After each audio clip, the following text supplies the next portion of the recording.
जय भीम।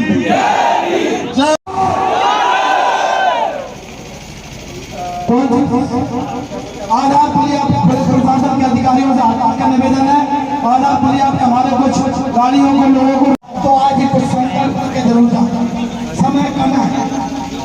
23 और 24 में मेरी बात बना लो, रिकॉर्ड कर लो रिकॉर्ड। मुझे संजय महाभारत में संजय का नाम सुना है, संजय सभी लोगों ने मैं भैया सभी लोगों से आग्रह कर रहा हूँ, मंच पर जिसको बुलाया है उसके अलावा कोई मंच में नहीं रहेगा। मैं आग्रह कर रहा हूँ बार बार। सुनो मेरी बात, आपके पास पैसा नहीं है, जमीनों के आपके बच्चों को नौकरी नहीं आ रही, आपको दो पति नहीं हो तो आप जादू कुछ करिए तुम्हारे बच्चों को। अलीगढ़ में आके कार्यक्रम किया, किस भूमिका को लेके कार्यक्रम किया, क्या है पूरा? ये धरती मेरी बड़ी जानी पहचानी धरती है। हाँ। क्योंकि यहाँ मैं जब 22 साल का था, 63 हो गया, 22 साल का था जब से आ रहा हूँ इस जगह में। जितने भी चुनाव हुए हैं सारे चुनाव में मैंने यहाँ आके बड़े कार्यकर्ता के रूप में काम किया है मैंने।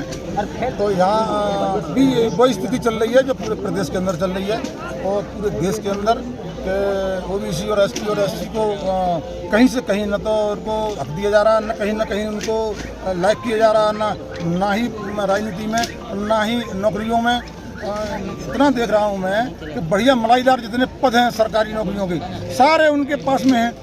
ओबीसी ऐसी चीज़ के कहाँ पटक देते नहीं जाके, नहीं जहाँ मठा भी नहीं मिलता बेचारों को, छाट भी नहीं मिल पाती, मलाई खा रहे हैं। तो ऐसी स्थिति में इनकी लड़ाई लड़ रहा हूँ मैं कि अधिकारियों को भी तो देना चाहिए, जो एससी और एसटी के अधिकारी हैं उनको भी तो पावर देना चाहिए। बहुजनों को लेकर आप एक बड़े नेता के रूप में माने जा रहे हैं, क्या 2023 में कांग्रेस बीजेपी को दरकिनार करके चुनाव में मैदान में उतरेंगे? बिल्कुल, जितने भी जैसे ही मैं आया निष्कासित किया, बाबा साहब से मैंने आशीर्वाद लिया, दूसरे दिन से ही जितने देश के घटक दल हैं, संगठन हैं, छोटी छोटी पार्टियां हैं, सब ने मेरे को आशीर्वाद भी दिया। सबने ये कहा कि हम आपके साथ में हैं और मेरी भी इच्छा है कि अब की बार जितने भी दल हैं, संगठन हैं, सबको एक छत के नीचे लाने की मेरी भी इच्छा है और मैं भी लग गया इसके अंदर कि सबको एक छत के नीचे ला गए और इकट्ठी लड़ाइयाँ लड़ेंगे। आपको क्या लगता है कि भारतीय जनता पार्टी के जितने पिछड़ा व्यक्ति विधायक है उनका सपोर्ट करना चाहिए कि पार्टी का सपोर्ट नहीं करना चाहिए? देखिए, जब ओबीसी एससी और एसटी के लोग चुनाव लड़ते हैं, तुमने भी देखा होगा कि इन लोगों को कहीं से कहीं तक कोई भी पार्टी इनको नहीं साथ देती है।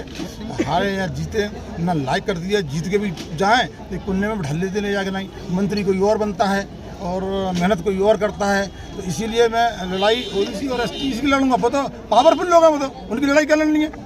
उनकी लड़ाई की जरूरत नहीं है उनको। जैसे कि बीजेपी ने पिछड़ा वर्ग की किसी लोधी समाज या यादव समाज या किसी हरिजन के हरवा समाज को टिकट दे दिया, तो उनका सपोर्ट पिछड़ा वर्ग या इन लोगों को करना चाहिए या नहीं करना चाहिए, या अलग पार्टी बना के ही सपोर्ट करना चाहिए? नहीं, ओबीसी एससी एसटी को कहीं भी रहें, किसी भी दल से रहें, हमें उन्हें जिताना है और उनको पार्लियामेंट और विधानसभा भेजना है उन लोगों को, ताकि वो हमारी ओबीसी की और एससी एसटी की बात रख सकें और बोल सकें वहाँ पे। हमें गूंगे लोगों को नहीं चाहिए, हमें ऐसे लोगों। मैं तो ये चीज़ देख रहा हूँ, बरसों से सदियाँ बीत गई, लोधी समाज के लोग, लोधी समाज के लोग हैं 98% देश में भारतीय जनता पार्टी को वोट करता है, 98%। और उनकी दशा देख लीजिए क्या कर दी, मेरे पर कितने केस लगा दी, मेरी दशा क्या कर दी। माननीय उमा भारती जी को निकाल दिया, माननीय कल्याण सिंह जी को निकाल दिया, माननीय साक्षी महाराज को निकाल दिया, माननीय प्रहलाद जी को निकाल दिया। मतलब उनके लीडरों के ये हद कर दी है। मेरे पे तो तुम्हें पता होगा कितने केस लगाए, इतने केस लगाए मेरे पे, तो क्या आप गिनती थक जाओगे, जिस स्थिति कर दी है। तो हम जब इतना आपको दे रहे हैं वोट, और फिर हमारी कदर नहीं और ना हमारा वहाँ पे किसी चीज़ का हमारे लोगों को कोई चीज़ की किसी भी योजना का लाभ नहीं मिलता हम लोगों को। वो हमको क्या समझते हैं, बधुआ मजदूर। लेकिन हम बधुआ मजदूर नहीं रहेंगे, अब हम लड़ाई लड़ेंगे और सब भाइयों से मिल के ये लड़ाई जंग जारी रहेगी। आपने पाखंडवाद के बाद एक बयान दिया, बयान के बाद मामले में काफ़ी तूल आया। उसके बाद बीडी शर्मा जो प्रदेश अध्यक्ष हैं बीजेपी के, आप उनके पास गए, अंदर क्या बातचीत हुई और उसके बाद फिर आपको तुरंत पार्टी से निष्कासित कर दिया, ऐसा क्या हुआ? जैसे ही मेरा बयान वायरल हुआ तो माननीय उमा भारती जी ने मुझको तुरंत टेलीफोन किया, मुझसे बोला तुरंत भोपाल आइए। और मैं भोपाल गया, माननीय उमा जी से मिला। उमा जी ने मुझसे कहा कि ये तो तुमने बात कही है, इस पर जाके लिखित में माफ़ी मांगी है और पार्टी से माफ़ी मांगी है। तो मैं माननीय उमा भारती जी के कहने पर मैं गया, मैंने माफ़ी मांग ली।